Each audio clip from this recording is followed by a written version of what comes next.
قالت يا ويلتى أألد وأنا عجوز وهذا بعلي شيخا إن هذا لشيء عجيب. قالوا أتعجبين من أمر الله رحمة الله وبركاته عليكم أهل البيت إنه حميد مجيد. فلما ذهب عن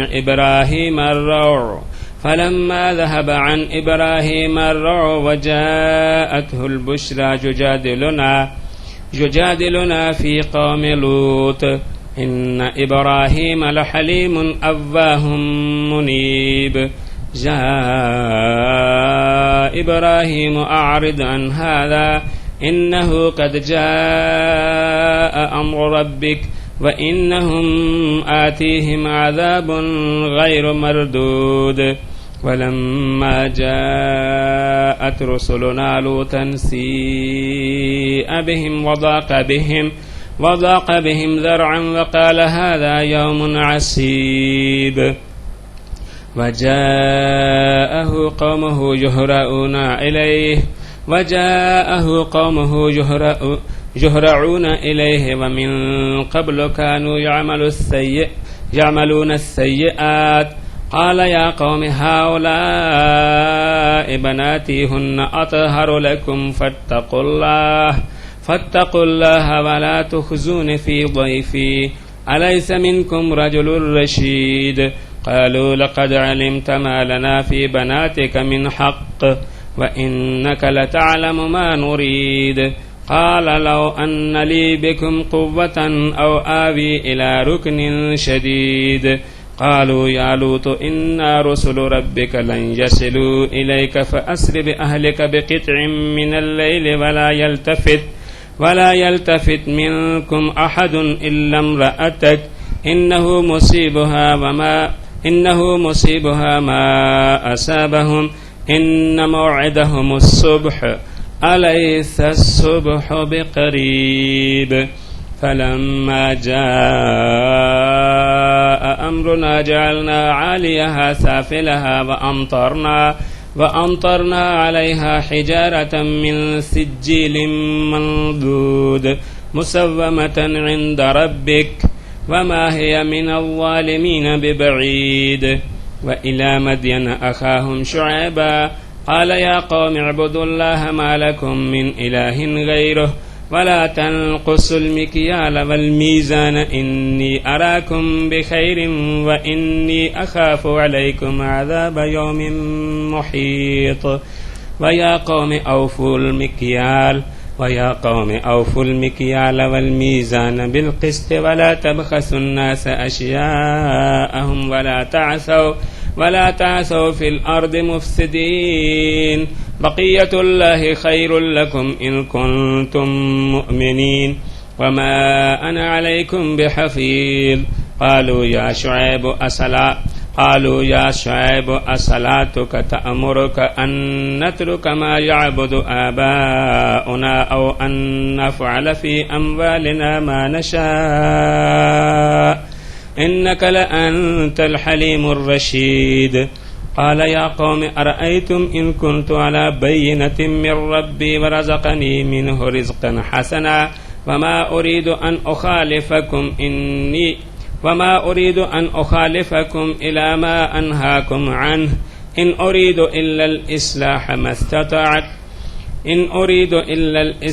ما استطعت وما توفيقي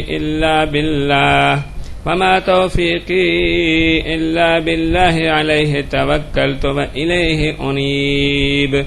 ويا قوم لا يجرمنكم شقاقي أن يصيبكم مثل ما أصاب قوم نوح أو قوم هود أو قوم صالح وما قوم لوط منكم ببعيد. واستغفروا ربكم ثم توبوا إليه إن ربي رحيم ودود. قالوا يا شعيب ما نفقه كثيرا مما تقول وإنا لنراك فينا ضعيفا ولولا رهتك لرجمناك وما أنت علينا بعزيز. قال يا قوم أرهطي أعز عليكم من الله واتخذتموه وراءكم ظهريا إن ربي بما تعملون محيط ويا قوم اعملوا على مكانتكم إني عامل سوف تعلمون من يأتيه عذاب يخزيه ومن هو كاذب وارتقبوا إني معكم رقيب ولما جاء أمرنا نجينا شعيبا والذين آمنوا معه برحمة منا وأخذت الذين ظلموا الصيحة فأصبحوا في ديارهم جاثمين كأن لم يغنوا فيها ألا بعدا لمدين كما بعدت ثمود صدق الله العظيم.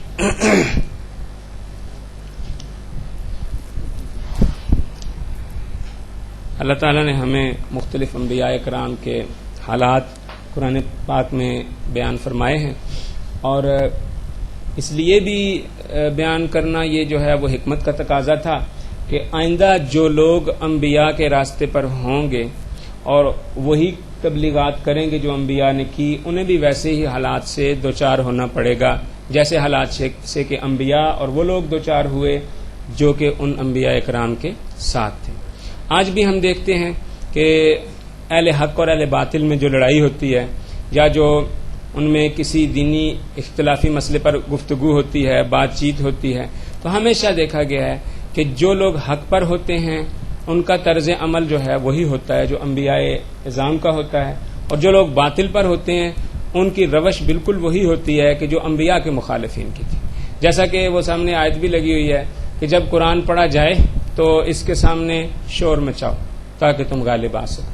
آج بھی دیکھا گیا ہے کہ جب دلیل کا جواب دلیل سے نہیں دیا جا سکتا تو پھر شور مچایا جاتا ہے اور بات کو مغالطے میں ڈالنے کی کوشش کی جاتی ہے، زور زور سے بولا جاتا ہے، اپنی اکثریت کی دھونس اور دھاندلی جمائی جاتی ہے کہ ہم اکثریت میں ہیں اور اکثریت کو معیار حق بنایا جاتا ہے۔ یہ بات وہ نہیں ہے، یہ بات پہلے دنوں کی ہے۔ سب سے پہلے سورہ مبارکہ جو ہے سورہ اقرا جو سب سے پہلے نازل ہوئی ہے، اس میں یہ ذکر آتا ہے کہ ابو جہل نے پیغمبر اکرم صلی اللہ علیہ وسلم کو یہ دھمکی دی تھی کہ تجھے پتہ نہیں ہے میرا قبیلہ بنی مخزوم کتنا بڑا قبیلہ ہے؟ تو اللہ تعالیٰ نے اس کے جواب میں یہ آیتیں نازل فرمائی تھیں، کلا لئن لم ينتہ لنسفعا بالناصیہ، ہرگز نہیں، اگر وہ باز نہ آیا تو ہم اس کو اس کی پیشانی سے پکڑ لیں گے، ناصیۃ کاذبۃ خاطئہ، اس کی خطا کار پیشانی سے، سند الزبانیہ فلیدع نادیہ، بس چاہیے کہ وہ اپنے قبیلے کو آواز دے، سند الزبانیہ، ہم بھی جہنم کے داروغوں کو بلائیں گے۔ تو اللہ تعالیٰ کی طرف سے جو پکڑ آتی ہے ایسے لوگوں کو وہ بڑی سخت اور بڑی شدید ہوتی ہے، پھر نہ تو ان کی کثرت ان کے کچھ کام آتی ہے، نہ ان کی جماعت ان کے کچھ کام آتی ہے، نہ ان کے وسائل جو اللہ نے انہیں دے رکھے ہوتے ہیں وہی ان کو بچا سکتے ہیں۔ اس وقت یہ معمولی سے معمولی بات جو اللہ تعالیٰ کی طرف سے آتی ہے اس کا مقابلہ بھی نہیں کر سکتے۔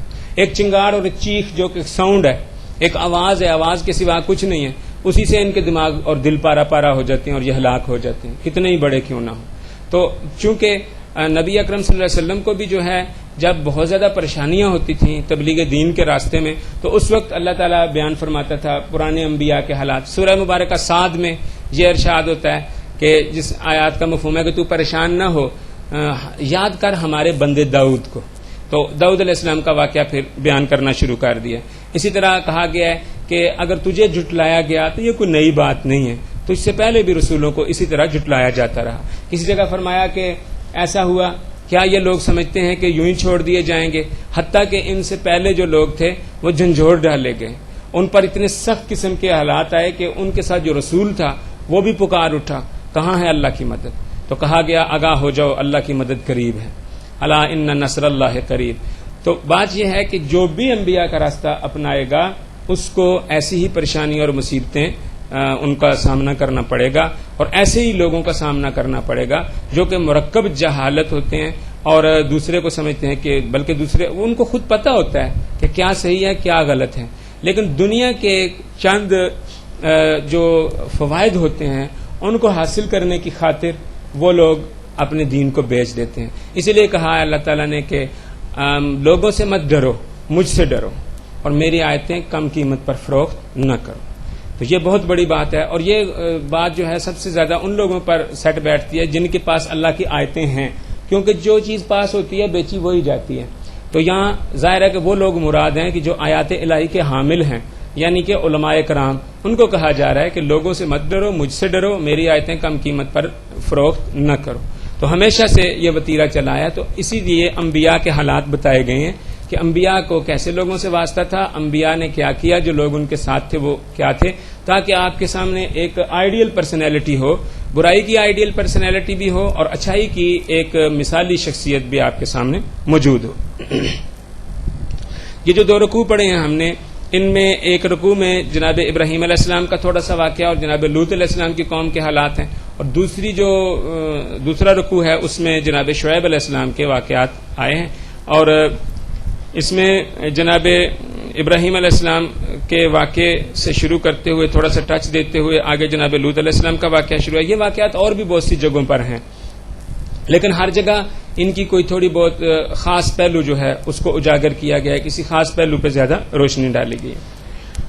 تو ہم اپنی ان آیتوں کی طرف آتے ہیں، اور اس لیے یہ کہا جاتا ہے کہ علماء حق ہمیشہ جو ہے وہ، اگر آپ نے آج کسی کے بارے میں یہ جاننا ہے آپ لوگوں نے کہ کون حق پر ہے اور کون باطل پر ہے، اس کی بہت سی نشانیاں ہیں، لیکن ایک نشانی جو بڑی واضح ہے وہ بھی میں آپ کو آج بتا دیتا ہوں۔ آپ جتنے لوگ بیٹھے ہیں اس کو بڑے اچھے طریقے سے غور سے سنیں کہ وہ نشانی کیا ہے، کہ جو اہل حق ہیں ان کا تعلق خواہ شیعوں سے ہو، خواہ سنیوں سے ہو، خواہ وہابیوں سے ہو، خواہ اہل حدیث سے ہو، ان میں ایک بات مشترک ہوگی کہ وہ آپ کو کہیں گے کہ ہر چیز کو جو ہے وہ قرآن کی طرف لے کے آئیں۔ قرآن بہت آسان ہے، وعلیکم السلام، قرآن کو سمجھنا، قرآن کو پڑھنا بہت آسان ہے، آپ قرآن پڑھیں۔ تو جو لوگ آپ سے یہ کہتے ہیں وہ لوگ حق پر ہیں، اور جو لوگ یہ کہتے ہیں کہ قرآن بڑا مشکل ہے، قرآن عام لوگوں کی سمجھ سے بالا تر ہے، عام لوگوں کو قرآن نہیں پڑھنا چاہیے، بلکہ یہ چاہیے کہ وہ علماء کرام کے پاس جائیں، مفتیان اعظام کے پاس جائیں، وہ اپنے فتووں اور اپنے تحقیقوں کے ذریعے ان کو بتائیں گے کہ قرآن کی اس آیت کا کیا مطلب ہے، اس آیت کا یہ مطلب ہے، اس آیت کا وہ مطلب ہے۔ اور یہاں تک میں نے دیکھا ہے کہ اس میں کوئی فرق نہیں ہے غیر موحد اور موحد جماعتوں کا۔ جو لوگ قرآن کی طرف دعوت دیتے ہیں، پہلی بات یہ کہ وہ حقیقی موحد ہوتے ہیں، چاہے وہ کسی بھی مسلک سے تعلق رکھتے ہوں، اور جو لوگ نہیں دعوت دیتے قرآن کی طرف، وہ چاہے توحید کا ہی پرچار کرتے ہوں، وہ حقانیت ان کے نزدیک سے بھی نہیں گزری ہوتی۔ ایسے لوگ میں نے دیکھے ہیں کہ جو توحید کے دعوے دار ہیں اور لوگوں کو کہتے ہیں قرآن عام لوگوں کے لیے پڑھنا منع ہے، قرآن عام لوگوں کو یعنی ترجمے سے پڑھنا، ویسے پڑھنا تلاوت کرنا ٹھیک ہے لیکن ترجمے سے پڑھنا منع ہے، اس سے انسان گمراہ ہو جاتا ہے۔ اللہ کہتا ہے بے شک یہ قرآن اس رستے کی ہدایت دیتا ہے جو سب سے زیادہ سیدھی ہے، اور یہ کہتے ہیں کہ قرآن پڑھنے والا گمراہ ہو جاتا ہے۔ اللہ کہتا ہے جب مومنوں پر اس کی آیتیں پڑھی جاتی ہیں وہ آیتیں ان کے ایمان کو زیادہ کر دیتی ہیں، یہ کہتے ہیں جب قرآن پڑھا جائے تو بندہ اس کو سن کے سمجھ کے گمراہ ہو جاتا ہے۔ اللہ کا اختلاف ہو گیا ان لوگوں سے، اب آپ کی مرضی کہ آپ اللہ کی بات کو مان لیں یا ان نام نہاد علماء کی بات کو مان لیں۔ قرآن پاک میں آتا ہے نا ان شر الدواب عند اللہ الصم البکم الذین لا یعقلون، بے شک اللہ کے نزدیک بدترین وہ لوگ ہیں جو بہرے ہیں، جو گونگے ہیں اور جو عقل سے کام نہیں لیتے۔ تو اس کا سب سے زیادہ اطلاق علماء کرام پہ ہوتا ہے، کیونکہ یہاں بہرے سے کیا مراد ہے کہ جو حق بات جن کے کانوں پر اثر نہیں کرتی، صحیح دلیل جن کے کانوں کو اثر نہیں کرتی، وہ بہرے ہیں۔ اور گونگے سے کیا مراد ہے کہ بول سکتے ہیں، یہ بولنا چاہیں تو بول سکتے ہیں لیکن یہ گونگے ہو گئے ہیں، گونگے بن گئے ہیں، حقانیت کی گواہی نہیں دیتے، ان کی زبان سے حق بات نہیں نکلتی، نکل سکتی ہے لیکن نہیں نکلتی، عقل سے کام نہیں لیتے۔ ان کو دماغ دیا اللہ تعالیٰ نے لیکن یہ اس دماغ کو استعمال کر کے عقل سے کام نہیں لیتے۔ تو اس کا سب سے بڑا مصداق پھر ایسے لوگ جو ہیں سب سے زیادہ طبقہ علماء میں پائے جاتے ہیں۔ عالم دین اگر حقیقی عالم دین ہے تو بہت زیادہ قابل احترام، بہت زیادہ واجب الاحترام ہے، لیکن وہ جو اللہ کا شریک بن گیا ہے وہ اسی کی طرح ہے جس طرح لات ہے، جس طرح منات ہے، جس طرح عزا ہے، جس طرح ابو جیل ہے، جس طرح فرعون ہے، جس طرح نمرود ہے، وہ اسی کیٹیگری میں آ جاتا ہے۔ جس طرح نبی جو اللہ کی طرف سے ہے، واجب الاطاعت ہے، قابل احترام ہے، اس کی شان میں گستاخی کفر ہے، لیکن نبی جو خود بن بیٹھا ہے اس کی شان میں گستاخی کرنا نہ صرف کفر نہیں بلکہ واجب ہے، اس کی شان میں گستاخی نہ کرنا کفر ہے، اس کا احترام کرنا کفر ہے۔ اگر کوئی مرزا غلام احمد قادیانی کا احترام کرتا ہے تو میں سمجھتا ہوں وہ کفر کرتا ہے، وہ نبی اکرم صلی اللہ علیہ وآلہ وسلم کی رسالت کو کم کرتا ہے، ان کی عظمت کو گھٹاتا ہے۔ تو یہ ضروری ہے کہ ہم کیونکہ ہمارے سامنے ایک چیز اللہ کی کتاب اس وقت موجود ہے کہ جو کسی شک و شبہ سے بالاتر ہے اور جو قطعی دلیل ہے، اس سے بڑی قطعی دلیل اور کوئی نہیں. تو جو اس کے مخالف ہے، وہ عالم ہو، وہ جاہل ہو، وہ خاص ہو، وہ عام ہو، وہ بڑا ہو، وہ چھوٹا ہو، وہ زندہ ہو، وہ مردہ ہو، اس کو آپ ریجیکٹ کر دیں جو اس کتاب کے خلاف ہے. تو اس کے لیے لیکن ضروری یہ ہے کہ اس کتاب کے مفاہیم سے ہمیں آگاہی ہو، اس کتاب کو ہم اچھی طرح پڑھیں.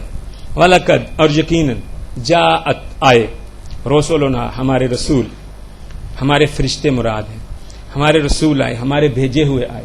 اردو میں وہ لفظ بولتے ہیں ارسال کرنا، بھیجنا، تو یہیں سے لفظ رسول ہے، بھیجا ہوا، اس کی جمع ہے رسل. ہمارے رسول آئے ابراہیم کے پاس، اور ہمارے رسول ابراہیم کے پاس آئے بالبشرا، بشارت کے ساتھ، خوشخبری لے کر. بوڑھے تھے ابراہیم علیہ السلام، ان کی بیوی بھی بوڑھی تھی، وہ ان کے پاس خوشخبری لے کر آئے کہ تمہارے اولاد ہوگی. قالو کہنے لگے سلامن، سلام، انہوں نے سلام کہا. وہ جو فرشتے آئے ابراہیم علیہ السلام کے پاس انہوں نے سلام کہا. قالا اس نے کہا سلام سلام، اس نے بھی سلام کہا.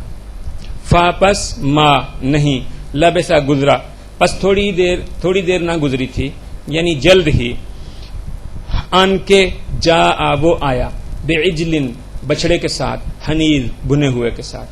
تو کچھ ہی دیر گزری تھی کہ ابراہیم بنا ہوا بچڑا لے آئے. یہ ایک آیت ہے. اگر یہ آیت کسی نے پڑھی ہو تو وہ اولیاء اللہ کی طاقتوں کے جو لوگ قائل ہیں کہ اولیاء اللہ بندے کے دل میں جان کے دیکھ لیتے ہیں. ایک ولی اللہ تھے، وہ جناب ان کے بارے میں ہے جی کہ وہ ساری دنیا میں دیکھتے تھے اور ان کو انسان نظر نہیں آتے تھے. جو انسان اصل میں ہوتا تھا وہ انہیں دکھائی دیتا تھا. جو اپنے اعمال اور اپنے افعال کے مطابق انسان ہوتا تھا وہ انہیں نظر آتا تھا. کوئی خنزیر نظر آتا تھا، کوئی کتا نظر آتا تھا، کوئی بھیڑیا نظر آتا تھا. ایک دفعہ میں جمعہ پڑھنے گیا ایک مسجد میں اپنے دوست کے اصرار پر، شاہ جی آپ ہماری مسجد میں جمعہ ایک دن پڑھ کے دیکھیں آپ کو پتہ چلے. تو وہاں جو تقریر کر رہے تھے مولوی صاحب، انہوں نے بڑی خوبصورت ایک واقعہ سنایا. کوئی سند انہوں نے نہیں پیش کی، کچھ نہیں پیش کیا. واقعہ یہ تھا کہ ایک دفعہ ہوا یوں کہ حضرت رابعہ بصریہ گلی میں اپنا سر نکال کے سکھا رہی تھی، نہائی تھی تو سر گیلا تھا تو گلی میں نکال کے سر سکھا رہی تھی. تو اویس کرنی وہاں سے گزرے. اب زمانہ ان کا بہت مختلف ہے لیکن یہ معجزہ ہے نا، اب معجزے والی بات کو تو آپ نہیں جٹلا سکتے نا. تو وہ گزرے اور انہوں نے دیکھا، تو چونکہ ان کا شکل بہت نورانی تھی تو وہ تو اصل جلوہ تو نور کا تھا، لیکن اویس کرنی جو تھوڑے دنیا دار بندے تھے اس لیے اس پہ عاشق ہو گئے، رابعہ بصریہ پہ عاشق ہو گئے. اور انہوں نے جا کے کہا السلام علیکم. رابعہ بصریہ نے کہا بسم اللہ کرام میں صدقے جاں میرے کر دیوانہ درگاہ رسول دایا وعلیکم السلام. انہوں نے کہا کہ نہیں ہوندا ساڈا نبھا، اسی ہو گئے تو آڈے پہ مبتلا، کرو سنت نبی دی ادا، یعنی کرو ساڈے نال نکاح. تو حضرت رابعہ بصریہ نے اپنی پلک کا ایک بال توڑا اور ان کو کہا کہ یہ بال آنکھوں کے سامنے رکھ کے ذرا دنیا کو دیکھیں. تو انہوں نے بال آنکھوں کے سامنے رکھ کے دنیا کو دیکھا تو آپ کو کوئی انسان نظر نہیں آیا، کوئی کتا، کوئی بھیڑیا، کوئی خنزیر، کوئی لنگور، کوئی ریچھ، کوئی ہاتھی. تو کوئی ریڑھی پہ کھڑا سودا بیچ رہا ہے تو وہ لنگور ہے، تو کوئی ہل چلا رہا ہے تو وہ ہاتھی ہے. تو انہوں نے کہا بندہ تو دنیا میں ہے کوئی نہیں. انہوں نے کہا آپ خود بھی اپنے آپ کو دیکھیں ذرا آئینے میں. تو خود دیکھا تو اس میں بیل نظر آئے حضرت اویس کرنی. تو انہوں نے کہا جائیں پہلے آدمی بنے، انسان بنے، بیل اور انسان کا تو نکاح نہیں ہو سکتا، پھر میں آپ سے نکاح کروں گی. جنگل میں چلے گئے، 12 سال تک وہاں عبادت کی، الٹا لٹک کے یا کیسے، یہ اپنی وضاحت موجود ہے. 12 سال کے بعد جب دیکھا تو انسان بنے تھے، بڑے خوش ہوئے، آئے واپس کہتے ہیں اب مجھ سے شادی کر لو. انہوں نے کہا اب یہی بال رکھ کے آنکھوں کے آگے مجھے دیکھو. دیکھا تو آپ بھی مرد تھے حضرت رابعہ بصریہ، تو وہ بھی مرد تھیں. تو انہوں نے کہا جا مرد اور مرد کا نکاح نہیں ہو سکتا، اصل تو بس بندہ بنانا سی. تو بندہ بننا بڑا مشکل. تو یہ اولیاء اللہ کی کرامتیں بتائی جاتی ہیں کہ ان کے بال ایسے ہوتے ہیں کہ وہ ان کو دیکھ کے بندے کی اصلیت جان لیتے ہیں. جہاں ابراہیم خلیل جو خلیل اللہ ہیں اتنا عظیم مرتبہ ہے. پیغمبر اکرم صلی اللہ علیہ وسلم کے بعد انبیاء کرام میں سب سے بڑا مرتبہ جو ہے وہ جناب ابراہیم علیہ السلام کا ہے. اور ابراہیم علیہ السلام کی اتنی تعریف قرآن پاک میں آئی ہے کہ سرکار رسالت کے بعد اور کسی کی اتنی تعریف نہیں آئی، صرف سرکار رسالت ہی ہے کہ ان کی زیادہ تعریف آئی ہے. جناب ابراہیم علیہ السلام کی جو فضائل قرآن نے بیان کی، اس کے باوجود آپ دیکھتے ہیں کہ فرشتے ان کے پاس آئے، حالانکہ وہ حامل وحی ہیں، ان پر وحی نازل ہوتی ہے. اس کے باوجود فرشتے ان کے سامنے آئے ہیں اور وہ نہیں پہچان سکے ہیں ان کو کہ یہ بندے ہیں یا فرشتے ہیں. اور ایک بچڑا اچھا خاصا انہوں نے ضائع کر دیا، ذبح کر کے اس کو بھون بان کے گوشت ان کے سامنے لا کے رکھا.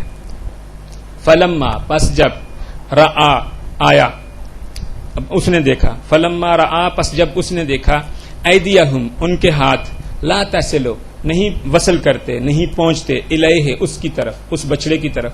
جب اس نے دیکھا ابراہیم نے کہ ان کے ہاتھ بچڑے کی طرف نہیں آ رہے، وہ کھانا نہیں کھا رہے، ان کے ہاتھ کھانے کی طرف نہیں بڑھ رہے، ناکرہ ہم، اس نے انہیں نہ پہچانا، اس نے انہیں غیر جانا. اوجسا اور دل میں محسوس کیا، منہم ان سے خیفہ خوف، اور دل میں ان سے ایک خوف سا محسوس کیا. کیوں کہ اس زمانے میں یہ ایک رواج تھا کہ دشمن کے گھر سے لوگ کھانا نہیں کھاتے تھے. تو انہوں نے سمجھا کہ یہ ایک تو انجانے لوگ ہیں، دوسرا میرے گھر سے کھانا نہیں کھا رہے، ممکن ہے یہ میرے دشمن ہوں، کہ دین کے راستے میں بہت سارے دشمن ہوتے ہیں اہل حق کے. تو وہ تھوڑے سے پریشان ہوئے. اب ابراہیم علیہ السلام ان فرشتوں کو نہیں پہچان سکے. ولی جو ہے، اسی لیے انہوں نے پھر یہ بھی ایک نظریہ گڑھا ہے کہ ولی کا مرتبہ اللہ سے کچھ نیچے اور نبی سے کچھ اوپر ہوتا ہے. ایسی باتوں کا جواب دینے کے لیے پھر اس طرح کے نظریات گھڑے گئے. قالو کہنے لگے لا تخف، تو خوف نہ کھا، انا بے شک ہم ارسلنا ارسال کیے گئے ہیں، بھیجے گئے ہیں الی قوم لوط علیہ السلام کی قوم کی طرف. ایک دفعہ میں بالکل یہی والا رکوع پڑھا رہا تھا. میرا ایک شاگرد ہے عمار، تو ایک ہمارے صاحب مریض ہیں، وہ آئے تو کافی بڑی ماشاءاللہ ان کی داڑھی ہے، تو آ کے بیٹھ کے پاس. میں نے کہا اگر آپ اجازت دیں تو میں تھوڑا سا پڑھا لوں اسے. جی پڑھا لیں آپ. پڑھایا میں نے. اس کے بعد جب میں نے کہا جی اب آپ دوائی بتائیں کون سی لینی ہے، کہتے ہیں جی بڑا مجھے خوشی ہوئی ہے جی، آپ ماشاءاللہ درس قرآن دیتے ہیں، بچے کو پڑھاتے ہیں، بڑی اچھی بات ہے، قرآن سے بڑی کیا چیز ہو سکتی ہے جی. لیکن بات یہ ہے کہ بعض جگہ قرآن پڑھ کے ایمان ڈول جاتا ہے. تو میں نے کہا جی یہ آپ کیا فرما رہے ہیں؟ کہتے ہیں آپ یہی واقعہ دیکھیں کہ ایمان ڈولا ہے کہ نہیں ڈولا. اولیاء اللہ تو جو ہیں وہ تو بندے کا پیج جانتے ہیں، دل کے خیال کو بھی پڑھ لیتے ہیں اور بندے کی اصلیت سے واقف ہو جاتے ہیں. ابراہیم علیہ السلام جو ہے ان کو پتہ نہیں چلا کہ ان کے سامنے بندے ہیں یا فرشتے ہیں، حالانکہ ابراہیم علیہ السلام ایک جلیل القدر پیغمبر ہے. تو جی پھر ایمان تو ڈول جاتا ہے نا. میں نے کہا لا حول ولا قوت. میں نے کہا بزرگوں میں صرف اس بارے میں اتنا کہوں گا کہ اپنے ایمان کے ذریعے قرآن کو ٹھیک کرنے کی کوشش نہ کریں، قرآن میں تصحیح کرنے کی کوشش نہ کریں. قرآن کے ذریعے اپنے عقیدے کی اصلاح کر لیں کہ یہ جو آپ کا عقیدہ ہے یہ عقیدہ غلط ہے. انہوں نے کہا ہم قوم لوط کی طرف بھیجے گئے ہیں. وامرأتہ، اور اس کی عورت قائمتن، قائم تھی، کھڑی ہوئی تھی. فضاحکت، بس وہ ہنسی. ضحک ہنسنے کو کہتے ہیں، اسی سے لفظ آیا تضحیک. اس نے اس کی ہنسی اڑائی، اس نے اس کی تضحیک کی. ٹھیک ہے. مضحکہ خیز یعنی ہنسانے والی بات. تو اسی کو ضواحک کہتے ہیں ان دانتوں کو جو ہنستے ہوئے نظر آتے ہیں. جب انسان ہنستا ہے تو وہ دانت اس کے جو نظر آتے ہیں ہنسنے سے بغیر نظر نہیں آتے، ان دانتوں کو ضواحک کہا جاتا ہے. فبشرنا، پس بشارت دی ہم نے ہا اسے، بے اسحاق کی، ومن ورائے، اور اس کے ورا اس کے بعد اسحاق کے، یعقوب کی. تو ہم نے اسے دو بشارتیں دی. یہ بھی بشارت دی کہ تیرے لڑکا ہوگا جس کا نام اسحاق ہوگا، اور یہ بھی بشارت دی کہ اس کو اللہ یعقوب جیسی اولاد عطا کرے گا. یعنی بیٹے اور پوتے دونوں کی بشارت ایک ساتھ اس کو دی. اور اس کی عورت کھڑی تھی، پس وہ ہنس پڑی. ہنسی کیوں؟ اس لیے ہنسی کہ بھائی وہ خوف جاتا رہا، پریشانی جو لاحق ہو گئی تھی کہ یہ کہیں دشمن تو گھر میں نہیں آ گئے، وہ خوف جاتا رہا، اس لیے وہ ہنس پڑی، خوش ہو گئی. اور پھر ہم نے اسے بشارت دی کس کی؟ اسحاق کی، اور اسحاق کے بعد یعقوب کی. یہ سن کر کیا کہا اس نے؟ قالت، کہنے لگی، یا ویلتا، ہائے خرابی، ہائے ککھ نہ روے، یہ جیسے عورتیں کہتی ہیں. کیا آلے دو، میں تو لید دوں گی، میں جنوں گی. وانا، جبکہ میں ہوں، عجوزن، بڑھیا. وہذا، اور یہ ہے، بالی، میرا شوہر، شیخن، بڈھا. اور یہ میرا شوہر بوڑھا فرتوت ہے اور میں بوڑھیا بانجھ ہوں، تو کیا میں جنوں گی؟ یہ تو انا، یقیناً، ہذا، یہ ہے، لا، ضرور، شیء عجیب، بہت عجیب بات، یہ تو بڑی عجیب بات ہے. تو یہ ان کی زوجہ کی یعنی جناب سارہ کی گفتگو ہے. کہنے لگی ہائے افسوس، ہائے بربادی، ہائے ککھ نہ روے، کیا میں جنوں گی جبکہ میں بوڑھی ہوں اور یہ میرا شوہر بوڑھا ہے؟ یہ تو بڑی عجیب بات ہے. قالو، وہ کہنے لگے، کیا تعجبین، تو تعجب کرتی ہے، من امر اللہ، اللہ کے حکم سے، رحمت اللہ، رحمت ہو اللہ کی، وبرکاتہ، اور برکتیں ہوں اس کی، علیکم، تم پر، اہل البیت، اے اہل بیت، اے گھر والے، اے گھر والی. جناب سارہ کے لیے یہ لفظ آیا ہے اہل بیت، گھر والی. تو اہل بیت لفظ قرآن پاک میں ایک اس جگہ آیا ہے، ایک وہ آیت تطہیر میں آیا ہے، انما یرید اللہ لیذھب عنکم الرجس اہل البیت ویطہرکم تطہیرا. اس جگہ بیوی کے لیے آیا ہے، اس جگہ بھی ازواج کے لیے آیا ہے. اس میں ہمارے اہل تشیع اور اہل تسنن جو ہے وہ لڑتے رہتے ہیں، اور اس میں بڑی آراء بنی ہے. کسی نے کہا یہ صرف بیویوں کے لیے ہے، اور ایسی بیویوں کی شان ہے کہ ایسی شان اور کہیں ہو ہی نہیں سکتی. اور کسی نے کہا نہیں یہ اہل بیت کے لیے آیا، بیویاں اس سے خارج ہیں، اور حدیث کے ذریعے بیویاں خارج ہوئی ہیں، اور وہ بھی بخاری ہی کی حدیث ہے، اس کے ذریعے بیویوں کو خارج کیا گیا، کسی صحابی کا قول ہے. اور تیسرا قول یہ ہے کہ دونوں شامل ہیں. اہل بیت جو ہیں وہ اس آیت کی وجہ سے بیویاں ہیں، اور حدیث قصاء کی وجہ سے اس سے دوسرے جنہیں اہل بیت کہا جاتا ہے عموماً جو پانچتن پاک کہلاتے ہیں شیعوں کے ہاں، انہیں بھی اس آیت میں شامل کیا گیا. اور یہ بڑی فضیلت کی آیت ہے، اور اس سے کوئی جو ہے وہ معصومیت ثابت کرتا ہے، اور کوئی کچھ ثابت کرتا ہے، اور کوئی کچھ کرتا ہے. وہ آیت اپنے مناسب مقام پر آئے گی انشاءاللہ، پھر اس پر گفتگو کریں گے. سردست اتنا بس اس کے لیے کافی ہے کہ وہ کسی فضیلت کی بات نہیں ہے، صرف بات اتنی سی ہے کہ اس سے پہلے بھی ازواج رسول کو تنبیہ کی جا رہی ہے، اور ان کو مختلف باتوں میں سمجھایا جا رہا ہے، اور اس کے بعد بھی انہیں تنبیہ کی جا رہی ہے. درمیان میں جملہ معترضہ کے طور پر ایک بات آئی ہے کہ اللہ تعالیٰ تم سے کوئی دشمنی نہیں رکھتا ہے، یہ جو تمہیں جو سمجھا رہا ہے، جو تمہیں تنبیہ کر رہا ہے، کسی دشمنی پر مبنی نہیں ہے، بلکہ اللہ یہ چاہتا ہے کہ تم پاک و پاکیزہ ہو جاؤ، تمہاری تربیت چاہتا ہے، کیونکہ تمہارا تعلق ایک بڑے گھر سے ہے، اس گھر کی نسبت سے تمہیں جیسا ہونا چاہیے تاکہ تم ویسی ہو جاؤ. اللہ تمہیں یہ ساری فہمائشیں اس لیے کر رہا ہے. اور یہاں بھی اہل بیت کا لفظ جو ہے وہ جناب سارہ کے لیے ہے. انہو بے شک وہ حمید مجید، حمد کے قابل ہے، بزرگی والا ہے. فلما پس جب ذہب چلا گیا، ان ابراہیم سے رو خوف، وجاءتہ البشرا اور آ گئی اس کے پاس بشرا، بشارت آ گئی، اس کے پاس خوشخبری آ گئی. ابراہیم مطمئن ہو گیا، خوف بھی جاتا رہا، نہ صرف خوف ختم ہوا بلکہ بشارت بھی مل گئی. تو ظاہر ہے کہ دو چیزیں حاصل ہو گئیں، خوف بھی چلا گیا اور نعمت بھی مل گئی. تو پھر ابراہیم علیہ السلام بڑے خوش ہو گئے، مطمئن ہو گئے. یجادلنا وہ لگا مجادلہ کرنے ہم سے، فی قوم لوط کی قوم میں، لوط کی قوم کے بارے میں، لوط کی قوم کے معاملے میں. لوط علیہ السلام کی قوم کیا تھی؟ وہ خلاف فطرت کام کرتی تھی. وہ جو مذکر تھے وہ مذکر کے ساتھ بدفعلی کرتے تھے، اور اس کام کو وہ برا نہیں سمجھتے تھے، بلکہ وہ اپنی محافل میں اس کام کو انجام دیتے تھے. اتنے برے ہو چکے تھے. قرآن نے یہ بات بتائی ہے کہ وہ اپنی محفلوں میں، اپنی مجلسوں میں یہ منکر کام کرتے تھے، اور اس کو وہ برا نہیں سمجھتے تھے. تو یہ کام اس حد تک بڑھ چکا تھا کہ جناب لوط علیہ السلام کی جو تبلیغات تھیں ان کے درمیان اس کی کوئی قدر و قیمت نہیں تھی. ایک بھی بندہ لوط علیہ السلام کی قوم کا، ایک گھر بھی ایسا نہیں تھا لوط کی بستی میں جو ان پر ایمان لایا. اور وہ ایک فعل کرتے تھے جسے انگریزی میں ساڈومی کہتے ہیں. سدوم بستی کے ساتھ نسبت دی گئی ہے. سدوم ان کی بستی تھی، امورا اور سدوم دو بستیاں تھیں ان کی مشہور. تو سدوم بستی کے ساتھ اس کو نسبت دی گئی ہے، اس گندے فعل کو. لیکن ہمارے مسلمانوں نے بہت بڑی زیادتی کی ہے. میں اکثر اس بات کو میں نے کہیں لکھا بھی ہے پہلے اور کہا بھی ہے کہ حضرت لوط علیہ السلام سے اس کو نسبت دے کے اس کا نام لواطت رکھ دیا ہے. پیغمبر کے ساتھ ایک برائی اور گندے ترین کام کو نسبت دے دی ہے. قرآن پاک میں یہ لفظ نہیں استعمال ہوا. اس میں آگے جا کے دیکھیں گے کہ صرف خبیث کام اسے کہا گیا ہے، برا کام کہا گیا. یہ نہیں کہ اس کا نام لواطت رکھا گیا، جبکہ یہاں مذہبی کتابوں میں یہ لفظ کثرت سے استعمال ہوتا ہے. اور میں سمجھتا ہوں کہ یہ لفظ ایک پیغمبر کی شان میں بہت بڑی گستاخی ہے. اس لیے اس لفظ کو تبدیل کر کے بہتر یہ ہے کہ یہاں پہ جو انگریزی والا لفظ ہے اس کی طرح کا کوئی لفظ بنا لیا جائے. اگر انگریزی سے اتنا ہی گریز ہے، اتنا ہی پرہیز ہے تو ٹھیک ہے، ساڈومی استعمال نہ کرے، سدومیت استعمال کر لیں. اس طرح کا کوئی لفظ جو ہے وہ بنا لیں تاکہ ایک نبی کی شان پر حرف نہ آئے. تو ابراہیم ہم سے قوم لوط کے بارے جھگڑنے لگا. یہ جھگڑا کون سا تھا؟ فرشتوں سے جھگڑنا. یہ کس قسم کا جھگڑا تھا؟ یہ محبت اور انتہائی قرب والی بات تھی.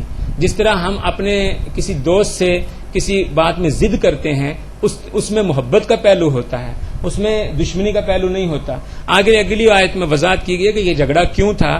ان یقیناً ابراہیم تھا، لحلیم یقیناً بہت زیادہ حلیم، اواہ بہت زیادہ رجوع ہونے والا، منیب بہت زیادہ لوٹنے والا. تو ابراہیم جو ہے وہ بڑا نرم دل تھا اور بڑا لوٹنے والا تھا، بڑا توبہ کرنے والا تھا. اس وجہ سے ابراہیم نے ایسا کیا.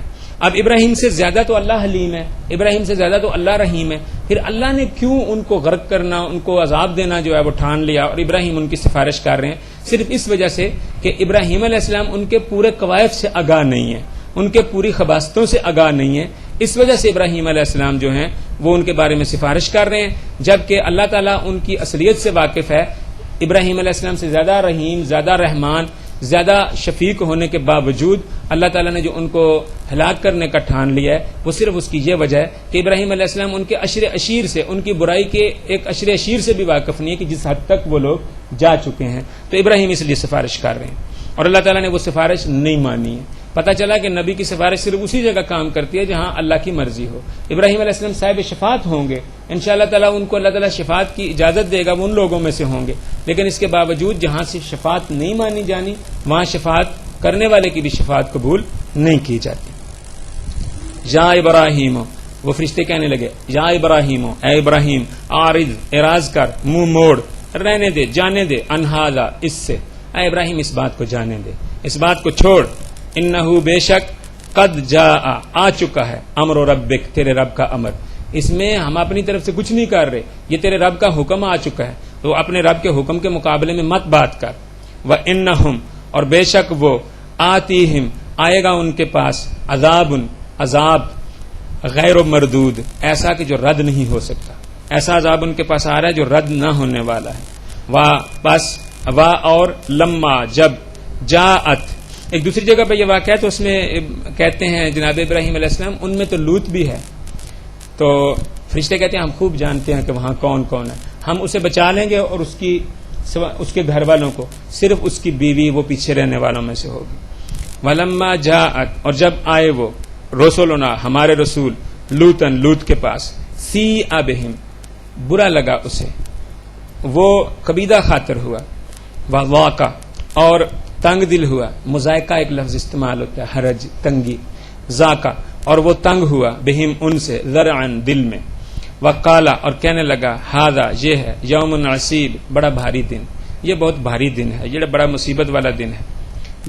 اور جاءہ، آ گئے اس کے پاس، قومہ، اس کی قوم والے، اور اس کے پاس اس کی قوم آ گئی، یہرعون، بھاگتے ہوئے، الیہ، اس کی طرف، ومن قبل، اور اس سے پہلے، کانو، تھے وہ، یعملون السیئات، عمل کرتے برائیاں، تو اس سے پہلے وہ برے کام کرتے چلے آ رہے تھے۔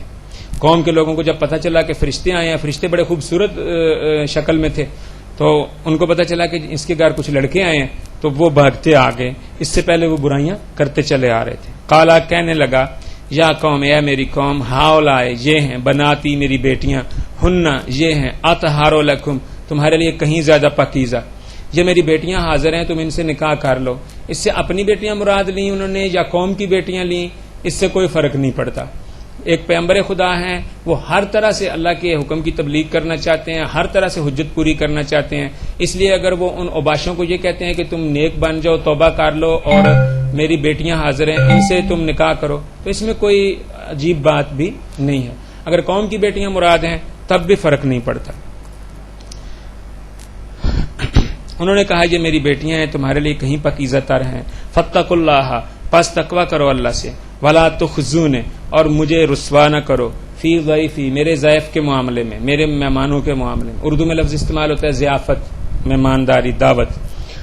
کیا، لیسا، نہیں ہے، منکم، تم میں سے، رجل الرشید، کوئی رشد والا رجل، کوئی ایسا مرد جو عقل والا ہو، کوئی ایسا مرد جس میں متانت ہو، سنجیدگی ہو، کوئی ایسا مرد جو سیانہ ہو۔ پنجابی میں انکل طیب یہاں ترجمہ کیا کرتے ہیں، تو آڑج کو بندے دا پتر نہیں ہے، تو یہ ترجمہ جو ہے وہ پنجابی میں صحیح معنی ادا کرتا ہے۔ قالو، کہنے لگے، لقد، یقیناً، علمت، تجھے علم ہے، تو علم رکھتا ہے، ما لنا، ہمیں کچھ نہیں ہے، کوئی غرض نہیں ہے، فی بناتے کا، تیری بیٹیوں میں کے بارے میں، من حق، کچھ حق بھی، ہمیں تیری بیٹیوں کے حق میں کوئی غرض نہیں ہے، ہم تیری بیٹیوں سے کوئی دلچسپی نہیں رکھتے ہیں۔ وَإِنَّكَ، اور یقیناً تو، لا، ضرور، تعلم، علم رکھتا ہے، ما نرید، جو ہم ارادہ رکھتے ہیں، اور تجھے یہ بھی پتا ہے کہ ہم چاہتے کیا ہیں۔ قالا، اس نے کہا، لو، کاش، لو ان لی، کاش میرے لیے ہوتا، بکم، تمہارے لیے، قوتن، کوئی قوت، کاش میرے لیے تمہارے مقابلے میں کوئی قوت ہوتی، او یا آوی، میں پناہ لیتا، الی رکن شدید، کسی شدید رکن میں، کسی قلعے میں، کسی مضبوط جگہ میں۔ قالو، کہنے لگے، یا لوت، وہ فرشتے کہنے لگے، یا لوت، اے لوت، انا، بے شک ہم، ابھی تک لوت کو بھی نہیں پتہ چلا یہ کون ہے، لوت بھی سمجھ رہے ہیں میرے مہمان ہیں اور خوبصورت لڑکے ہیں اور ان کی بےزتی کریں گے یہ لوگ، اور لوط اتنے پریشان ہو گئے ہیں. تو قالو وہ کہنے لگے یا لوط اے لوط انا بے شک ہم رسول ربک تیرے رب کے رسول ہیں. لن یصلوا نہیں وصل کریں گے وہ الیک تیری طرف، وہ تیری تک نہیں پہنچ سکتے. فپس عصر رات کو نکل جا بے اہل کا اپنے اہل کے ساتھ، بے قطع من اللیل لیل کے ایک قطع میں، رات کے ایک ٹکڑے میں، رات کے ایک حصے میں. اور لا نہ یلتفت التفات کرے، توجہ کرے، مڑ کے دیکھے، منکم تم میں سے احد کوئی ایک بھی، الا مگر الا امرأتک مگر تیری عورت، انہو بے شک مصیبہا اسے وہ مصیبت پہنچنے والی ہے، ما اصابہم جو انہیں پہنچے گی. بے شک وہ مصیبت اس عورت کو پہنچنے والی ہے جو مصیبت اس کی قوم کو پہنچے گی، یعنی جو عذاب ان کی قوم پر آئے گا وہ عذاب اس عورت پر بھی آئے گا. یہ کہ تمہارے تک یہ نہیں پہنچ سکتے. پھر کیا ہوا یہاں پہ قرآن پاک نے نہیں بتایا. سورہ مبارکہ قمر میں ہے کہ فرشتوں نے ان پر کنکریاں پھینکی اور وہ اندھے ہو کے چیختے چلاتے واپس چلے گئے، وہ جو لوط علیہ السلام کے گھر میں آئے تھے حملہ کرنے ان لڑکوں کو لینے کے لیے. اور پھر تفسیر میں ہے کہ وہ رات بھر جناب لوط علیہ السلام کو گالیاں دیتے رہے، انہوں نے رات کو بھی توبہ نہیں کی اور حتیٰ کہ صبح عذاب نے انہیں آ لیا. انا یقیناً موعد وعدہ گاہ ہم ان کی ہے صبح. فرشتے کہتے ہیں بے شک ان کی وعدہ کا وقت صبح کا وقت ہے، جو ان کو عذاب آنے کا وقت ہے وہ صبح کا وقت ہے. کیا لیسا نہیں ہے صبح بے قریب. یہ جو جملہ ہے یہ بظاہر ایک سادہ سا جملہ ہے لیکن انتہائی خوفناک جملہ ہے. جب اسے میں پڑھتا ہوں میرے رونگٹے کھڑے ہو جاتے ہیں کہ وہ وقت کیسا وقت ہوگا کہ جب عذاب میں بہت تھوڑا سا ٹائم رہ گیا اور فرشتے لوط علیہ السلام کو کہہ رہے ہیں اپنے گھر والوں کو لے کے یہاں سے نکلنے والی کار، اور پھر کہتے ہیں انا موعدہم الصبح بے شک ان کی وعدہ گاہ صبح ہے. الیس الصبح بقریب تو کیا صبح قریب نہیں ہے. پس لما جب جاء آ گیا امرنا ہمارا امر، جعلنا ہم نے قرار دیا عالیہا ان کے عالی کو، سافلہا ان کا سافل، تو ہم نے ان کے اوپر کے حصے کو ان کے نیچے کا حصہ قرار دے دیا گیا. جیسا گندا وہ الٹا کام کرتے تھے ایسی الٹی سزا دے دی گئی ان کو الٹا کے رکھ دیا گیا. ان کی الٹی ہوئی فطرت کے لیے یہ بڑی مناسب سزا تھی.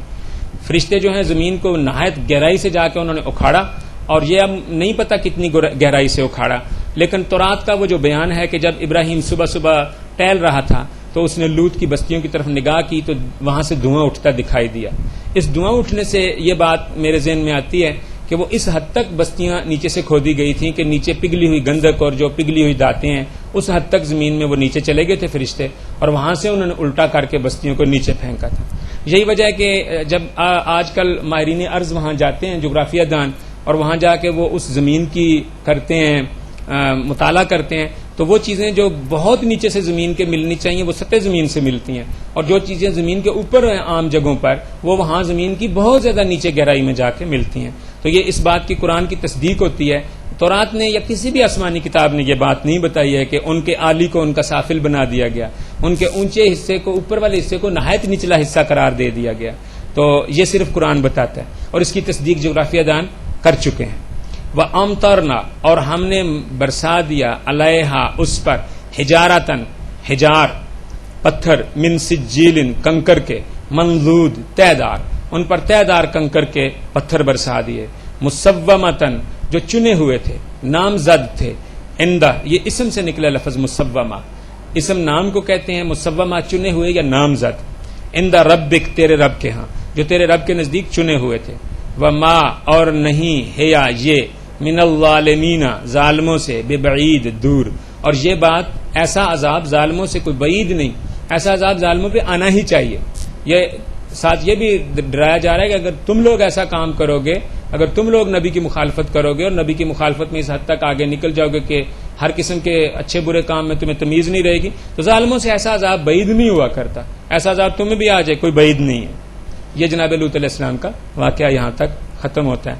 اور یہ جو پتھر کی بارش ہوئی تھی یہ بھی اسی کے ساتھ عذاب تھا. اور ظاہر ہے کہ بستیوں کے اندر جو لوگ ہوتے ہیں وہ سارے ایک وقت میں بستی کے اندر موجود نہیں ہوتے ہیں، کچھ آگے پیچھے کام کاج کے لیے بھی گئے ہوتے ہیں. تو مجھے یہ لگتا ہے کہ جیسے پتھروں کی بارش ان لوگوں کے لیے ہوئی تھی کہ جو اس وقت بستی میں موجود نہیں تھے، ارد گرد تھے، اور جب انہوں نے اپنی بستی پر تباہی دیکھی ہوگی تو بستی کی طرف رخ کیا ہوگا، اور جب قریب آئے ہوں گے تو ان کو بھی پتھروں نے لے ڈالا، اور پتھروں کی بارش بھی ساتھ ہو رہی تھی۔ اور ویسے بھی جب زمین کو اتنے نیچے سے اٹھا کے اوپر تک لے جایا جائے گا تو کیا آفت وہاں آئے گی، یہ تو ہم تصور بھی نہیں کر سکتے۔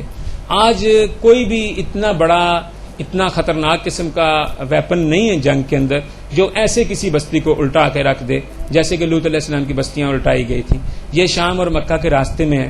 قرآن پاک میں سورہ مبارکہ صافات میں ایک جگہ کہا گیا کہ تم لوگ جو ہے وہ ان بستیوں پر صبح شام گزرتے ہو تو تمہیں عبرت نہیں ہوتی۔ کہنے کا مطلب یہ ہے کہ تمہیں عبرت ہونی چاہیے کہ اللہ تعالیٰ نے کیسے کیسے قوموں کو ہلاک کن عذاب سے دوچار کیا۔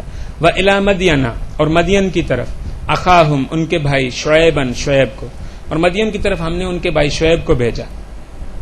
مدین والوں کا بھائی شعیب، نبی کو اس کی قوم کا بھائی کہا گیا اس لیے تاکہ پتہ چلے کہ نبی اور قوم ان کی نوع ایک ہی ہوتی ہے، یہ نہیں کہ قوم تو بشر ہو اور نبی جو ہے وہ نور ہو، یہ نہیں ہوتا، جو قوم ہوتی ہے وہی نبی ہوتا ہے۔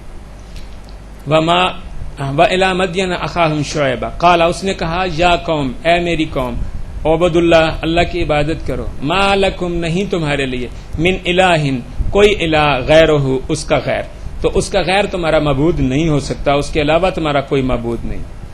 اور لا، نہ، تنقصو، نقص کرو، کمی کرو، مکیالا، ناپ میں، والمیزانہ، اور میزان یعنی وزن کرنے میں، ناپ کرنے میں اور وزن کرنے میں، ناپ اور تول میں کمی نہ کرو، نقص نہ کرو۔ انی، بے شک میں، اراکم، دیکھتا ہوں تمہیں، بخیر، ان خیر کے ساتھ، یعنی تمہارے پاس بہت مال و منال ہے، میں دیکھتا ہوں کہ تم بڑی خوشحال قوم ہو۔ خیر کا مطلب مال بھی ہوتا ہے۔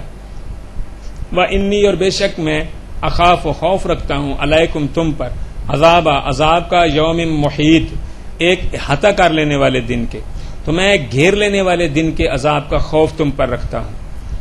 اور یا قوم، اے میری قوم، اوفو، وفا کرو، مکیالا، مکیال کو، پیمانے کو پورا کرو، وفا کا مطلب ہوتا ہے پورا کرنا، والمیزانہ، اور میزان کو، ترازو کو، بالقسط، انصاف کے ساتھ، عدل کے ساتھ، اور لا تبخسو، کم نہ کرو، ناسا، لوگوں سے، اشیاءہم، ان کی چیزوں کو، ان کی اشیاء لوگوں سے کم نہ کرو، جتنا حق بنتا ہے اتنی دو، اور لا تعثوا، سرکشی نہ کرو، فی الارض، نہ گھومو پھرو، فی الارض، زمین میں، مفسدین، فسادی بن کر، اور زمین میں فسادی بن کر، مفسد بن کر سرکشی کرتے نہ پھرو۔ بقیت اللہ ہے، جو اللہ کی طرف سے باقی ہے، خیر لکم، تمہارے لیے بہتر ہے، اس کے علاوہ جو چیز اللہ نے تمہیں نفع کے طور پر دی ہے وہ تمہارے لیے بہتر ہے، بجائے اس کے کہ تم غلط طریقے سے اپنے مال کو بڑھاؤ، کم تول کے ذریعے اپنی منافع کو زیادہ کرو، جو منافع اللہ نے تمہارے لیے باقی رکھا ہے وہ تمہارے لیے بہتر ہے۔ بقیت اللہ سے مراد ہمارے شیعہ علماء کہتے ہیں امام مہدی علیہ السلام ہے، اور شعیب کی قوم کو کہا جا رہا ہے کہ امام مہدی علیہ السلام تمہارے لیے بہتر ہے، اگر تم سمجھو تو۔ اب کتنی فضول بات ہے کہ جناب شعیب علیہ السلام کی قوم کے ساتھ امام مہدی علیہ السلام کا کیا تعلق؟ کیا امام مہدی علیہ السلام اس وقت موجود تھے؟ بقیت اللہ خیر لکم، اللہ کا بقیہ تمہارے لیے بہتر ہے، ان کنتم مومنین، اگر ہو تم مومن۔ اور ما انا، نہیں ہوں میں، علیکم، تم پر، بحفیظ، حفاظت کرنے والا، اور میں تم پر محافظ اور داروغہ نہیں۔ قالو، کہنے لگے، یا شعیب، اے شعیب، اصلاتو کا، کیا تیری صلات، تأمرو کا، تجھے امر کرتی ہے، ان کے نترو کا، ہم ترک کر دیں، ما یعبدو، جس کی عبادت کیا کرتے تھے، آباؤنا، ہمارے باپ دادا، وان نفعل، اور یہ کہ ہم کریں، فی اموالنا، اپنے اموال میں، ما نشاء، جو ہم چاہتے ہیں۔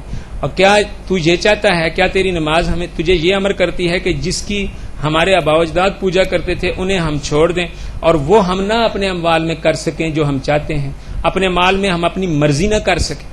انکا، یقیناً تو، لانتا، یقیناً تو، حلیم الرشید، اچھا مہربان اور عقل والا ہے، تو بھی اچھا مہربان اور عقل والا ہے۔ یہ تنزن وہ کہہ رہے ہیں جناب شعیب علیہ السلام کو کہ یہ عقل کی بات بھی نہیں ہے اور یہ مہربانی والی بات بھی نہیں ہے، ایک تو ہمارے اپنے مالوں میں مرضی نہیں کرنے دیتا، اور دوسرا جسے ہمارے آباء و اجداد پوجتے چلے آ رہے تھے ان کو تو کہتا ہے چھوڑ دیں۔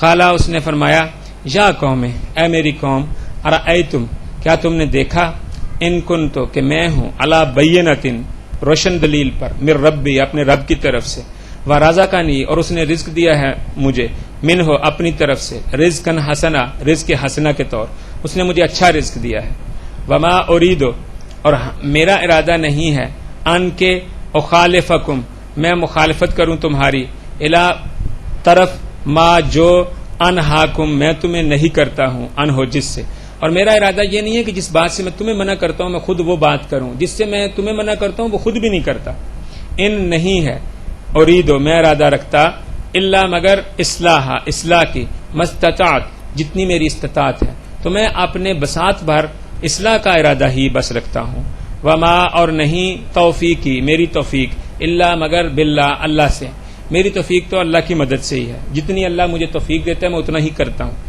علیہ اسی پر توکل تو میں توکل کرتا ہوں و الیہ اور اسی کی طرف انیب میں لوٹتا ہوں اسی کی طرف میں توکل کرتا ہوں اور اسی کی طرف میرا رجوع ہے و یا قوم اور اے قوم اے میری قوم لا یجرمنکم تمہیں ابھارے نہ شقاقی میری دشمنی ان کے یصیبکم مصیبت ہو تمہیں پہنچے تمہیں مثل اس کی مثل ما اصابہ جو مصیبت ہوا جو پہنچا قوم نوح کی قوم کو او قوم ہود یا ہود کی قوم کو او قوم صالح یا صالح کی قوم کو وما قوم لوط اور لوط کی قوم نہیں ہے منکم تم سے ببعید کوئی دور اور لوط کی قوم تو تم سے کوئی دور نہیں. اسی سے بعض لوگوں نے استدلال کیا ہے کہ شعیب علیہ السلام کا زمانہ لوط علیہ السلام کے زمانے کے بہت قریب تھا اور لوط علیہ السلام کا زمانہ اور ابراہیم علیہ السلام کا زمانہ ایک تھا. اسی سے استدلال کرتے انہوں نے کہا کہ جو مدین میں جناب موسیٰ جس کے پاس گئے تھے وہ شعیب علیہ السلام نہیں تھے وہ کوئی اور شخص تھا. بہرحال کچھ لوگوں نے اس کا جواب یہ دیا ہے کہ یہاں لوط کی قوم تم سے دور نہ ہونے کا مطلب زمانی اعتبار سے یعنی ان کے جو کھنڈرات ہیں وہ تمہارے قریب ہیں. تو بہرحال اللہ بہتر جانتا ہے کہ کیا صحیح ہے ہمیں اس میں اختلافات میں پڑھنے کی ضرورت نہیں. واستغفروا اور استغفار کرو ربکم اپنے رب سے ثم پھر توبوا الیہ اس کی طرف توبہ کرو. ان ربی بے شک میرا رب رحیم ودود رحم کرنے والا دوست ہے رحم کرنے والا محبت کرنے والا ہے ودود محبت کرنے والا. قالو کہنے لگے یا شعیب اے شعیب ما نہیں نفقہ ہو ہم تفقہ کرتے ہم سمجھتے کثیرن اس میں سے بہت سا مما اس میں سے جو تقول تو کہتا ہے. اے شعیب جو باتیں تو کہہ رہا اس میں سے بہت سی تو ہمیں خیر سمجھ ہی میں نہیں آ رہی ہیں کہ کیا تو کہہ رہا ہے. وَإِنَّا اور یقیناً ہم لا ضرور نرا کا تجھے دیکھتے ہیں فینا اپنے میں ضعیفہ ایک کمزور شخص ہم تجھے اپنے آپ میں اپنے اندر کمزور اور ضعیف دیکھتے ہیں. وَلَوْ اور اگر لا نہ راحتوں کا تیرا قبیلہ ہوتا لا ضرور رجمناک ہم تجھے رجم کر دیتے اگر تیرا قبیلہ نہ ہوتا تو ہم تجھے پتھر مار مار کے ہلاک کر دیتے. وما اور نہیں انت تو علینا ہم پر بے عزیز زبردست اور تو ہم پر زبردست نہیں ہے کہ تو تجھ پہ ہم قابو نہ کر سکے بس تیرے قبیلے کا لحاظ میں مارتا ہے. یہ قبیلے کا لحاظ انہوں نے کہا کہ تیرا جو قبیلہ ہے اس کا لحاظ میں مارتا ہے اور اس کا ہم خیال رکھتے ہیں. قالا اس نے کہا یا قوم اے قوم آرہتی کیا میرا قبیلہ اعزو زیادہ زبردست ہے زیادہ عزیز ہے علیکم تم پر من اللہ اللہ کے مقابلے میں. کیسے بے وقوف لوگ ہو اللہ سے زیادہ تمہیں میرے قبیلے کا خیال ہے اللہ سے زیادہ تم میرے قبیلے کو معزز سمجھتے ہو اس کو زیادہ زبردست سمجھتے ہو. واتخذتموہ اور اس کو اخذ کرتے ہو تم وراءکم اپنے پیچھے ظہریہ پشت پناہ اور اس کو تم اپنے پیچھے پشت پناہ تصور کرتے ہو. ان یقیناً ربی میرا رب بما جو تعملون تم عمل کرتے ہو محیط اس کو احاطہ کرنے والا ہے. ویا قوم اور اے قوم اعملو عمل کرو علی مکانتکم اپنے علی مکانتکم اپنی جگہوں پر اپنے مکان پر انی بے شک میں عمل کرنے والا ہوں. سوف جلد ہی تعلمون تم علم رکھ لو گے تمہیں علم ہو جائے گا من کس کے پاس یاتی ہے آتا ہے اس کے پاس عذاب یخزی ہے اس کو رسوا کرنے کے لیے.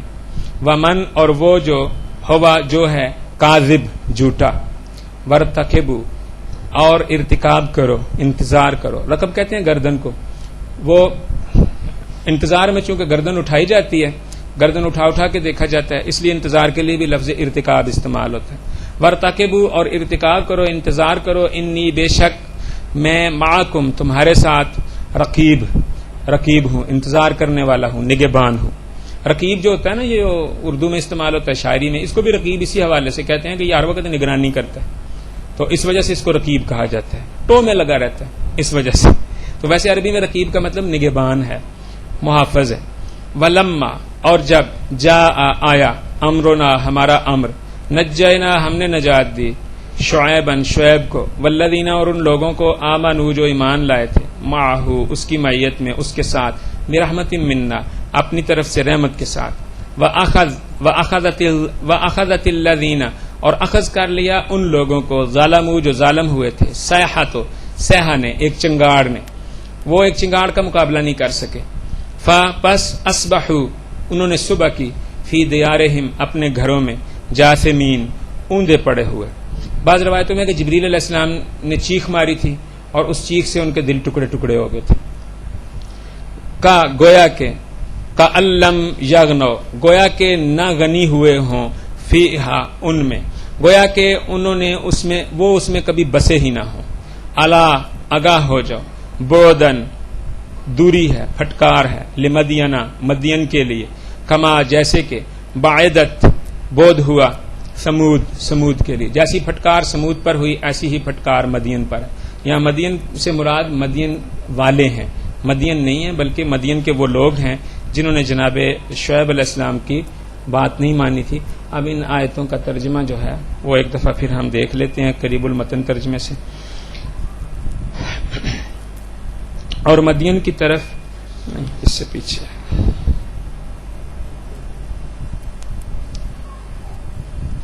اور بے شک ہمارے رسول ابراہیم کے پاس بشارت کے ساتھ آئے، کہنے لگے سلام ہو، اس نے بھی سلام کہا.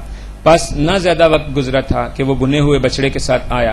پس جب اس نے رویت کیا یعنی دیکھا کہ ان کے ہاتھ اس بچڑے کے گوشت کی طرف وصل نہیں ہوتے تو اس نے انہیں نہ پہچانا اور ان کی طرف سے جی میں خوف کے طور گھبرایا. انہوں نے کہا خوف نہ کر، بے شک ہم قوم لوط کی طرف ارسال کیے گئے ہیں. اور اس کی عورت کھڑی تھی، پس وہ ہنسی. پس ہم نے اسے اسحاق اور ورائے اسحاق یعقوب کی بشارت دی. کہنے لگی ہائے خرابی، کیا میں تولید کروں گی جبکہ میں بڑھیا بانج اور یہ شوہر میرا بڈھا ہے؟ بے شک یہ ضرور عجیب شے ہے. وہ کہنے لگے اے اہل بیت، تجھ پر اللہ کی رحمت اور اس کی برکات ہوں. کیا تو اللہ کے امر سے تعجب کرتی ہے؟ یقیناً وہ حمید ہے، مجید ہے. پس جب ابراہیم سے خوف جاتا رہا اور بشرا اس کے پاس آ گئی تو لگا قوم لوط کے معاملے میں ہم سے مجادلہ کرنے. بلا شبہ ابراہیم ضرور حلیم، نرم دل اور منیب تھا. وہ بولے اے ابراہیم اعراض کر اس سے، یقیناً تیرے رب کا امر آ چکا اور یقیناً وہ ہیں کہ ان پر عذاب غیر مردود آ کر رہے گا.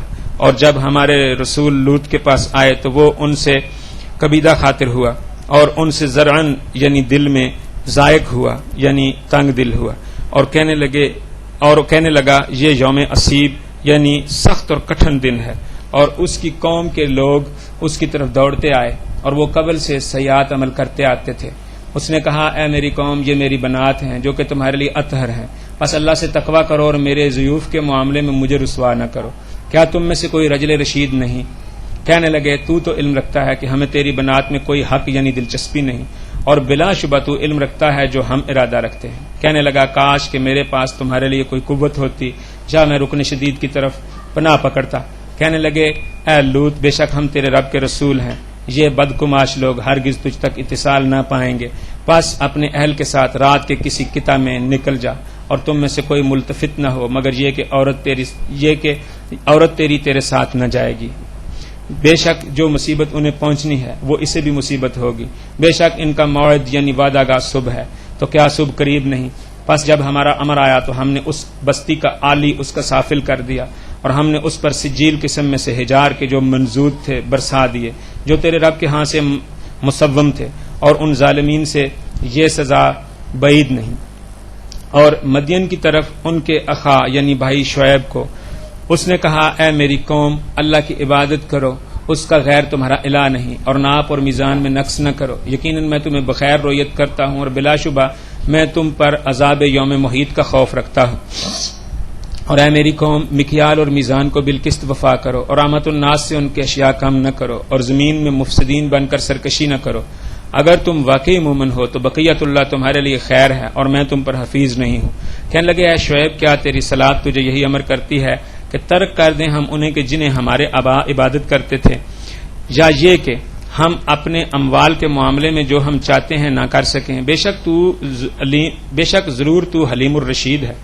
اس نے کہا اے میری قوم، کیا تم دیکھتے نہیں ہو کہ میں اپنے رب کی طرف سے بینہ پر ہوں، اور اس نے مجھے اپنی طرف سے رزق حسنہ دیا ہے، اور میں ارادہ نہیں رکھتا کہ مخالفت کروں تمہاری اس میں کہ جس سے میں تمہیں نہیں کرتا ہوں، نہیں ارادہ رکھتا میں مگر اصلاح کا کہ جتنی میں استطاعت رکھتا ہوں، اور نہیں توفیق میری مگر اللہ کے ساتھ، اسی پر میں توکل کرتا ہوں اور اسی کی طرف میں رجوع کرتا ہوں۔ اور اے میری قوم، میری شقاقت تمہیں اس بات پر نہ ابھارے کہ تمہیں بھی اس مصیبت کی مثل مصیبت پہنچے جیسی کہ قوم نوح یا قوم ہود یا قوم صالح کو پہنچی، اور قوم لوط تم سے بعید نہیں، اور اپنے رب سے استغفار کرو پھر اس کی طرف تائب ہو جاؤ، بے شک میرا رب رحیم ہے ودود ہے۔ کہنے لگے ہے شعیب، جو تو کہتا ہے اس میں سے کثیر کا ہم تفقع نہیں کرتے، اور بلا شبہ ہم رویت کرتے ہیں، یعنی دیکھتے ہیں تجھے اپنے میں ضعیف، اور اگر تیرا قبیلہ نہ ہوتا تو ضرور ہم تجھے رجم کر دیتے، اور تو ہم پر عزیز یعنی زبردست نہیں۔ اس نے کہا میری قوم، کیا میرا قبیلہ تم پر اللہ سے عزیز تر ہے کہ تم نے اسے اپنی پشت کے ورا ڈال رکھا ہے؟ بے شک جو عمل تم کرتے ہو میرا رب انہیں محیط ہے۔ اور اے میری قوم اپنی جگہ عمل کرو، یقیناً میں بھی عمل کرنے والا ہوں۔ آخر تمہیں علم ہو جائے گا کہ کس پر عذاب اسے رسوا کرنے آتا ہے اور کون ہے جو کاذب ہے، اور انتظار کرو، میں بھی تمہاری معیت میں انتظار کرنے والا ہوں۔ اور جب ہمارا امر آ گیا تو ہم نے شعیب کو اور وہ لوگ جو اس کی معیت میں ایمان لائے تھے نجات دی اپنی رحمت سے، اور جو لوگ ظالم ہوئے تھے انہیں چنگاڑ نے آ پکڑا، پس انہوں نے اپنے گھروں میں اوندے پڑے صبح کی، گویا کہ ان گھروں میں کبھی بسے ہی نہ ہوں۔ خبردار بودھ ہو مدین کے لیے جیسا کہ بودھ زدہ ہوئی قوم سمود۔ صدق اللہ العظیم۔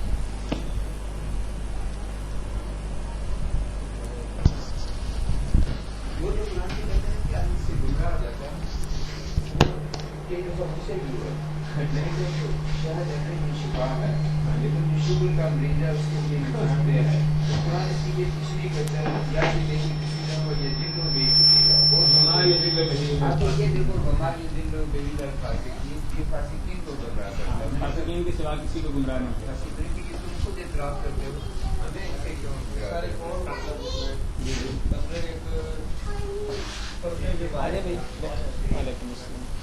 اگر ایک عورت ہے وہ مطلب کہ پردہ نہیں کرتی ہے تو اس کا شوہر مطلب کہ گناہگار ہوتا ہے یا کہ اس کا والد اس میں گناہگار ہوتا ہے؟ یہ اس موضوع سے ہٹ کے سوال ہے۔ ہاں میں نے کہا لوگ پوچھتے ہیں سوال کرتے ہیں اچھا سوال آپ نے کیا ہے۔ اصل میں یہ جو بے پردگی ہے نا، یہ ایک ہماری معاشرتی برائی بن گئی، اور ہمارے معاشرے میں دین کو صرف اس حد تک لیا جاتا ہے جس حد تک دین معاشرے نے اپنایا۔ یہ جو چھوٹا سا دوپٹہ بعض اوقات گلے میں لٹکا لیا جاتا ہے اور بعض اوقات نامکمل طور پہ سر پہ اوڑھ لیا جاتا ہے، اسی کو ہمارا معاشرہ پردہ سمجھ رہا ہے۔ اور آہستہ آہستہ اب کچھ لوگ ایسے بھی ہیں کہ جو بغیر اس کے بھی نکلتے ہیں تو کوئی ان پر جو ہے وہ انگلی نہیں اٹھاتا، تو اس میں پورا معاشرہ مجرم، کیونکہ کوئی شخص جب گناہ کرتا ہے کسی معاشرے میں رہتے ہوئے، ایک تو گناہ ہے کہ وہ ایسا گناہ جو تنہائی میں کرتا ہے، جو اللہ اور اس کے سوا کسی کو پتہ نہیں ہوتا، اس میں تو وہ خود گناہ گار ہے، لیکن جب وہ معاشرے میں رہ کے گناہ کرتا ہے تو اور بہتوں کو بھی ساتھ انوالو کر لیتے ہیں۔ تو اگر ایک خاتون اس طرح سے پردہ نہیں کرتی ہے تو نہ صرف وہ اپنی بیڑیوں میں پنجابی میں بٹے ڈالتی ہے، بلکہ وہ اپنے متعلقین جو ہیں ان کے نامہ عمل کو بھی سیاہ کرتی ہے۔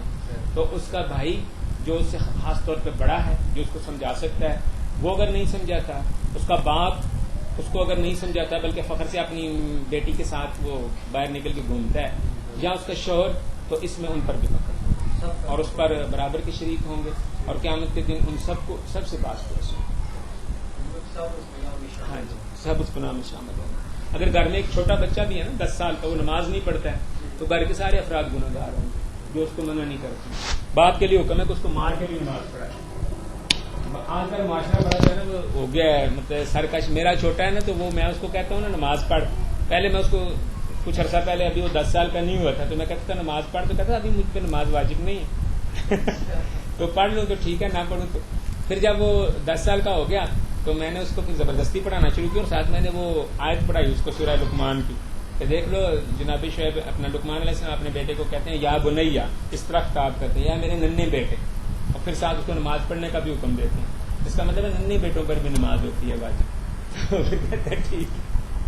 تو اس بات میں ہمیں جو نہی از منکر ہے نا اہم ترین فریضہ ہے. یعنی ایمان لانا پہلا فریضہ ہے انسان کا, اس کے بعد عمل صالح ہے, عمل صالح کے بعد پھر نہی از منکر اور امر بالمعروف ہے, اور اس کے بعد پھر صبر ہے. یہ وہ 4 باتیں ہیں کہ جن کی کہا گیا ہے کہ اگر ان پہ عمل کرو گے تو نقصان سے بچو گے, اور وہ لوگ نقصان والے ہیں جو ان کے علاوہ. صرف خود اپنے حد تک اچھائی نہیں رکھنی ہے, آپ نے اچھائی کو دوسرے تک بھی پہنچانا ہے. ہاں ایک اور بات ہے کہ آپ اگر بار بار ایک اچھائی کو دوسرے تک پہنچاتے ہیں اور اگر وہ شخص جو ہے وہ نہیں مانتا آپ کی بات کو, تو پھر آپ اس سے کنارہ کر لیں, آپ اس سے ہٹ جائیں, دور ہو جائیں. ڈرو اس فتنے سے کہ جو تم میں سے صرف انہی لوگوں کو پہنچنے والا نہیں ہے جو ظالم ہوئے. بے شمار مثالیں ایسی احادیث میں ملتی ہیں